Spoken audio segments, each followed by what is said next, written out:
Morning, everybody. My name is Edward Cranny, and I am a trainer with South Dublin County Partnership. I'm stepping in today for Vivian, who is the usual job coach for delivering this type of training. But today we're going to be looking at interview preparation, a comprehensive guide to helping you ace your next job interview. And that's what we're going to be covering today. Now, guys, the aims and objectives of today's session is as follows. Number one, we're going to try and get an understanding of interviews there. So learn and the purposes and different types of interviews you may be encountering. Number two, preparation strategies, mastering company research, personal presentations, and pre-interview planning for the interview itself. Number three, we'll be looking at interview techniques, applying the STAR method to answering behavioral questions effectively. Number four, we're going to be looking at communication skills, developing strong verbal and non-verbal communication during the interview. And then lastly, number five, follow-ups. We'll be looking at how to actually ask questions and conduct post follow-up questions as well there. So kind of follow through in relation to the interview itself there, making sure that you're getting the most out of this opportunity to actually kind of secure the job and get your point across as well in relation to why you are indeed the best person for the job. Now, it is often forgotten that an interview is indeed a two-way street. So in this slide, we're going to look at the purpose of the interview for both the employer and for the candidate. For the employer, the interview gives employers a critical opportunity to evaluate whether you possess the right skills, experience, and culture to fit the position. They assess your qualifications, problem-solving abilities, and how well you'll work within the team. Now, for the candidate, it's slightly different.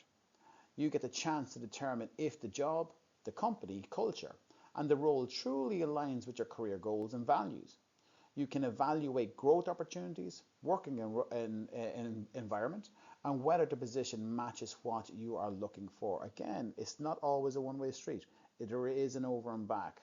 And the alignment needs to be correct, or the position might need to be re-advertised down the line again, which is not what either stakeholder wants. Now, for the most part, there is usually two types of interviews. There can be numerous other ones, but for the most part, and kind of what we come across will be the following: skills-based interviews and behavioral-based interviews. Skills-based interviews focusing on technical abilities and job-specific competencies. You may be asked to demonstrate specific skills, complete tasks, and solve practical problems related to the role. Then there is behavioral-based interviews. This examines past behavior to predict future performance.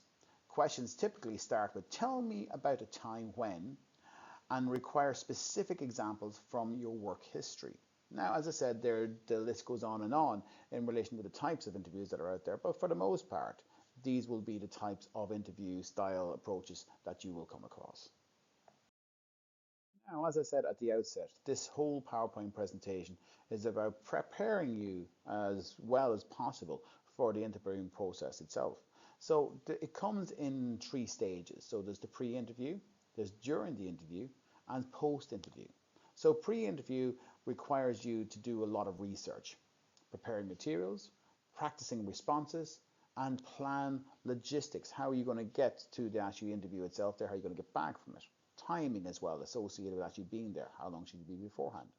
During the interview, communicating effectively, demonstrating value, and engaging effectively, making sure that you're communicating the fact that you are indeed engaged and interested in this particular job interview and the job itself. And post-interview, sending thank you notes and following up with appropriate questions and kind of making sure that they know that you're still interested in the position. So we're going to explore these in more detail now as we go through the next few slides. So it's often said that if you fail to plan, you plan to fail. So this is where we put our plan of action in place, is to ensure that we have the best chance possible to deliver our presentation and our sales pitch about who we are and what we are as effectively as possible. So our pre-interview preparation checklist. So number one, company research. Investigate the organization's mission, value, recent news and industry position. You can do this an awful lot through their website, through their social media, through LinkedIn, through any number of places we can actually find this information from. And in fairness, most companies there are very active in relation to communicating what it is that they stand for and what they're about. So they should have no problem in relation to doing getting a lot of information about a company through that particular approach. Then personal attire, select appropriate well-fitting clothes that matches the company culture. If it is a case of that they are smart casual, go smart casual. If it's actually very smart suit and tie, then you have to go that way. But definitely don't be coming to the interview there in casual attire, say tracksuits, things along those lines. Practice responses. Rehearse answers to common questions using the STAR method. Now, we're going to be looking at the STAR method in a few minutes there, but preparation in relation to this is essential. Rehearse, rehearse, rehearse. Very important. And then prepare materials. Bring 2 copies of your CVs, reference contact information, and relevant certification as well to the interviews there. And depending on how many people is going to be in the interview, sometimes there might be more than one. If there is more than one and you've been made aware of this, make sure that each person who's interviewing you has a copy. And then have questions ready. Develop 3 to 5 thoughtful questions to ask the interviewers about the role of the company. Now we're going to look at that again a little bit further down the line. Now, we mentioned this on the previous slide there, but researching the company is essential to communicate that you are genuinely interested in this role and in this organization. So why research matters? So company research demonstrates genuine interest, helps you tailor responses, identify if the role fits your goals, and enables you to ask informed questions that impress the interviewers. So it is very, very essential that we take this seriously.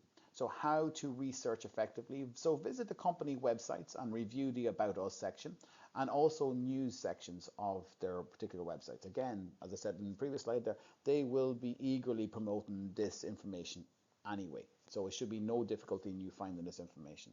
So check social media profiles and recent posts. Read industry news and company press releases. Again, there should be ample amount of information out there for you to review. Review Glassdoor and employee reviews and examine the company's competitors and marketing positioning. As I said, there should be, as I said, the companies are out there promoting themselves on a day-to-day basis. So finding this information should be absolutely no problem. Just type it into a Google search and see what pops up. ChatGPT as well. Do an analysis using ChatGPT. Should be easy to actually generate this information, no problem. Now, at the outset of this presentation there, we identified a couple of approaches to interviews that you might come across. One of them was the behavioral interview. And we're going to look now at mastering the STAR method for approaching the behavioral interview that you might come across there. So behavioral interviews evaluate past behavior to predict future performance. Using the STAR framework to structure compelling responses for showcasing your capabilities is always a good way to approach your interview. So what is the STAR method? So STAR method starts off with S. So situation. So describe the context or challenge that you face. So if they are asking about a behavior or trying to kind of coax that out of you in relation to how you approach certain problems, we start off the situation. What was the problem that you had to face and you had to overcome? So situation, describe the context. Number 2 there, we have task. Explain your specific responsibility or goal within the problem. So what were your responsibilities within this particular problem? And how were you goal oriented in order to fix this particular problem? How did you go about fixing it? And then the action you took. So detail the steps you took to address the situation or the problem. So step by step, straight down through it there. What did you do in order to make this problem go away? And then the results. Share the outcomes of what you learned. So did you get any learning from the actual, from your experience of solving this particular problem? Was there anything that you could take from this particular situation and apply it to a future event that might have similar types of elements of the problem? Now guys, what we have in this slide is 10 common interview questions. And although these can't be guaranteed, these have been proven to be some of the most common interview questions that you might face in an interview setting. So number 1 there, we can tell me about yourself. So using the XYZ method, present your role, putting forward experiences and past experiences, future goals, and aligned with the position. And number two, we have describe yourself in 3 words. And says I'm not going into too much detail about that one. There is a fairly commonplace one there. But guys, look at this slide and take it as an opportunity to express yourself and kind of go through them one by one. And again, you can link in with Vivian in relation to exploring this particular slide in a little bit more detail there. But there's a few very good ones in there. So why this company? Why are you suitable? Dealing with angry customers is always a good one there. And your 5-year vision. Teamwork examples. Tight deadline situations. And why hire you? And your own questions. So these are very common type questions that you could be faced with.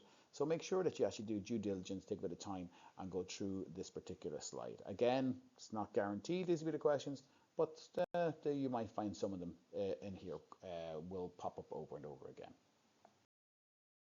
Now guys, we've come across the concept of the XYZ method in the previous slide. So I suppose it would be correct and right to actually address what that actually is. So the XYZ method, tell me about yourself. So X, past. I am current role, at which company, and where I have the responsibility of. So where am I currently working, what's the name of the company, and what my roles and responsibilities are at that company. So that's present. Past, I have relevant experience from a previous role with specific skills that I can bring to the table. That prepares me for this opportunity. Okay, so your past experience is now relevant to your current endeavors for this particular role and responsibilities. And then X, we have already done, so X is present, Y is past, and Z is the future. I am looking for career goal opportunities where I can contribute or expand and grow with your company. So it's actually communicating that you intend to be with these guys long term. And that's what we're trying to do in relation to there, that they invest in you, you will invest in them. And that's what we want. So very important there, guys. So avoid personal information related to the 9 grounds of discrimination. Keep your responses professional, concise, minute to a minute and a half long, and tailored to the specific job requirements. Okay, so that's the XYZ method there, guys. So present, past, and future. Okay, guys, a little bit of anecdotal information for you. I suppose now we're near enough the halfway point. So, first impressions truly matter in today's competitive job market. What does that mean? So, did you know that 54% of recruiters report that candidates' image, demure, and cultural fit accounts for 50% of hiring decisions, meaning that first impressions genuinely do meet, or genuinely do make an impression. So if you put a bit of effort into what you're presenting yourself, that could genuinely go a long way to you securing the job there. So take it seriously, and we'll be looking at that now again in the next few slides. Now, guys, as we just mentioned there, first impressions matter. So professional presentation, visual connection, and dressing for success. So professional presence. So your demeanor and your confidence sets the tone for the entire interview. Arrive with a positive energy and enthusiasm for the opportunity, especially if this rolls in hospitality. We can see over to this to a picture on this slide there is that a receptionist there, and we can see that that's a very important part of an organization's presentation. You're sometimes for many parts of the community the first person they meet that represents the organization. So organizations will be very, very serious about who they hire for those particular roles. Visual connection. Maintain natural eye contact while listening and speaking. This demonstrates confidence and genuine interest in the conversation. And then, of course, dress to impress. Professional attire communicates respect for the opportunity, understanding the workplace standards, and attention to detail required for some jobs, especially in relation to the likes of receptionists at organizations, hotels, places like that. Actually kind of, I suppose, drive the nail home in relation to what exactly dressing for success looks like. It doesn't always have to be suited and booted. You don't always have to have the suit and tie, but it must align with the cultural norms of the organization. So professional attire guidelines. So your appearance communicates professionalism before you ever even speak. Choose attire that aligns with the company culture while maintaining a polished professional standard. Research the company's dress codes and culture. Ensure clothing is clean, pressed, and well fitted. Limit accessories. Don't maintain professional focus. So don't make sure if there's no big blings or big whatever. Too much bling might be a bad thing. And choose neutral colors for conservative environment there. So look, as I said, it's no big colors. It's going to be a nice grey suit or a nice blue suit, things like those, or even a black suit sometimes there, depending on the organizational culture. So that's kind of what it is. Do your research, find out what the norms are there, and align with the norms. Of examples of what the norm might be. So we have professional attire standards there. So business formal, traditional suit and tie for conservative industries, navy or charcoal suits with crisp white shirts convey authority and professionalism. Again, this could be related to people in the professional arena, like say accountants or solicitors, organizations like that. We could also have business casual, blazers and dress pants or skirts. Avoid jeans and casual wear. Professionalism separation demonstrates respect for the interview while showing personality. And then we have attention to detail, well-groomed hair, minimal kind of not too much bling, things along those lines. Yeah, it's kind of attention to detail to go along with the norms associated with the role, and it will be hard to go wrong in relation to that. Next slide, guys, there looks at communicating and how to communicate effectively and communicate in excellence. So number one, we are looking at active listening. Focus completely on what the interviewer is saying without kind of responding while they are speaking. So don't be jumping in. Let them say what they have to say. Let them ask their questions. Let them have their time, and then listen to what they're actually saying to you, then respond in kind, respond with a well thought through answer to their question. Clearly, articulation, so speak confidently at a moderate pace. Don't be rushing through it. There's plenty of time. They're going to give you plenty of time. Don't be worried about filter words, as I said, pause phrases as they're sometimes referred to there, like the likes of or like. There's numerous amounts of them out there. I used to have one there myself, was and that there. I used to always have that one in between certain sentences there. So as I always said one there a minute ago. So yeah, be careful of those there. Try and actually work your way through them there. Use the STAR model, structure responses using situation, task, action, and results to showcase your problem solving ability. And lastly, again, going back to our questions, thoughtful questions. Prepare a few questions to ask them about the role, your responsibility within your role, and future future vision for you within the role. It's always a good way to approach it. So the essentials interview preparation, guys, we've gone over this a little bit there, but we'll just drive the nail home a little bit further there. Before you arrive, dress for success. Choose professional attire that matches company culture. Be on time. Arrive 10 minutes early to demonstrate reliability. Bring documentation, 2 copies of your CV and relevant certifications there. Reference contacts, have 2 to 3 professional references that you can attach into. Okay, some organizations will be happy with providing them at a later stage there, but just on the off chance they're looking, bring them with you. And then again, prepare your questions. Okay, make sure you have your questions ready to go. This slide is a very important slide because it addresses a key problem that many people face with their CVs, a gap in the CV. A lot of people think it's the end of the world there if there's a space missing or that you can't account for a certain couple of years there. So this slide is going to be focusing on that. So why it matters. So employers understand that gaps in employment can happen. What matters most is how you explain them and with honesty and confidence. So how you structure your answer. So number one there, acknowledge the gap. Briefly and honestly state the gap in the CV. If it's in there, address it and let them know there is a particular gap in there. Show what you did. Highlight your productive activities within that there. Maybe you did voluntary work in there. Maybe you did, you were working with family. Maybe you were supporting the family. Maybe you were actually a carer for a family. Kind of highlight and kind of address it, and don't be afraid of it there. Make sure that you're actually showcasing it. And then, so there is other things you can do: training, voluntary, caregiving, and job searching. And then number three there, bring it back to now. Show that you are ready, motivated, and focused on working and going forward with your particular role and responsibility within the organization, that you're ready for a new challenge. And now is the time that you are most engaged. So, example answer.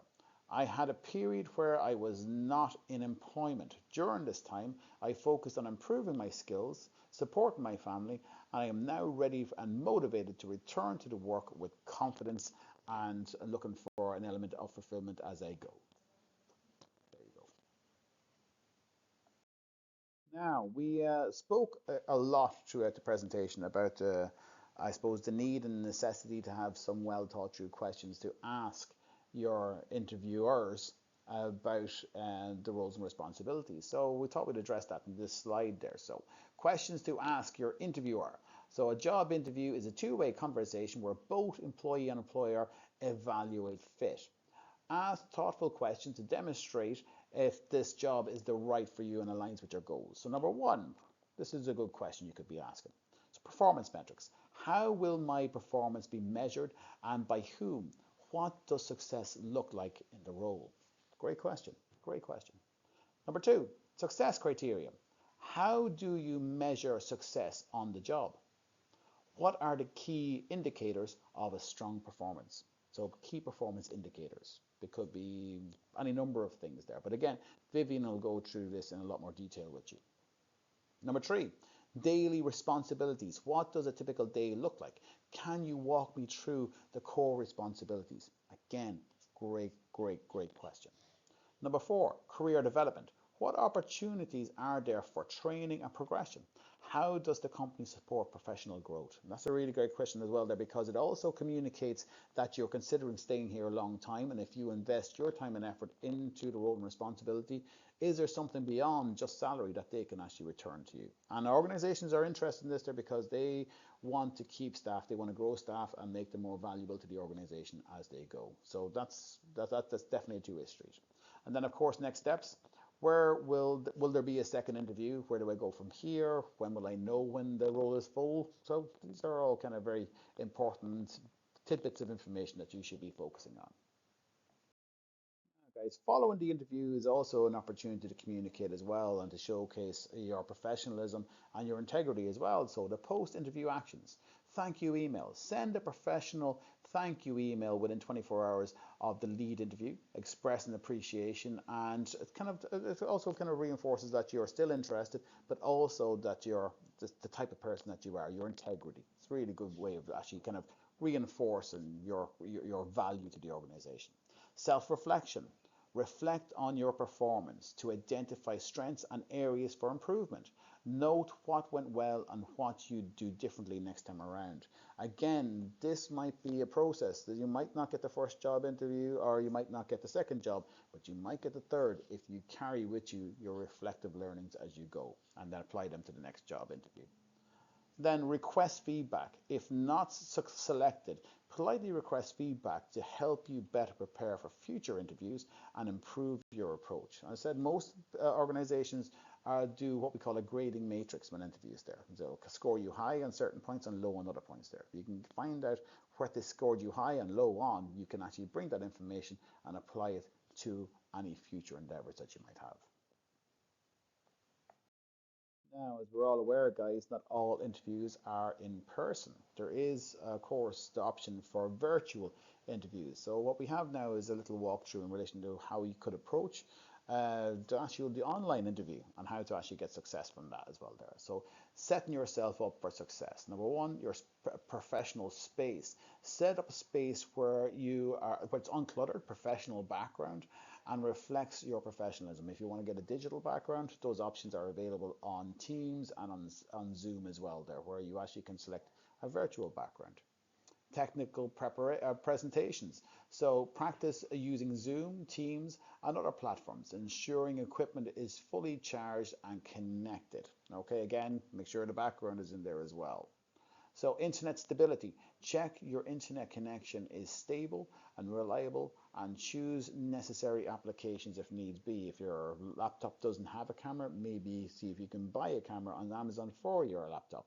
They don't cost that much nowadays. And in fairness, you could also go down to the library for this type of service also. So minimize distraction. Ensure that no interruptions from children, pets, and backgrounds noise during the interview process. Switch your phone off as well. Make sure your phone is away from you so you're not tempted to have a look at it if it does go off there. And demonstrate. Documentation's ready. Keep your CV, notes, and references nearby and within grasp without being distracted. And make sure that you've emailed this information off to the interviewers before the interview as well. They will probably have them ready to go. And then camera focus. Look into the webcam, not at the screen, to ensure that you're making eye contact with the interviewers as you go. So don't be kind of, as I said, looking here, there, and thither. Make sure you're looking straight ahead. Guys, we covered a lot of ground today in relation to this presentation, and this last slide there kind of highlights all of those key elements there. So your complete interview checklist. So preparation, use your STAR method for getting your answers ready. Conduct thorough company research and get good and a good night rest, and make sure you eat something before your interview. Then professional presentation, be well groomed and make sure that you arrive 10 to 15 minutes early with your CVs. Communicate effectively, smile and maintain good eye contact. Give confident, honest and reliable answers, and listen carefully to what's been asked of you as well. And then professional behavior there. Have references ready to hand.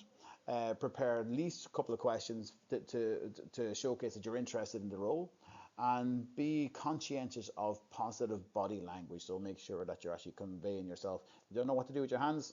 Do that. Great way to do it with your hands. So guys, thank you very, very, very much for listening in on this interview presentation. I hope your interview goes well, and I wish you all the very best luck for your future endeavors.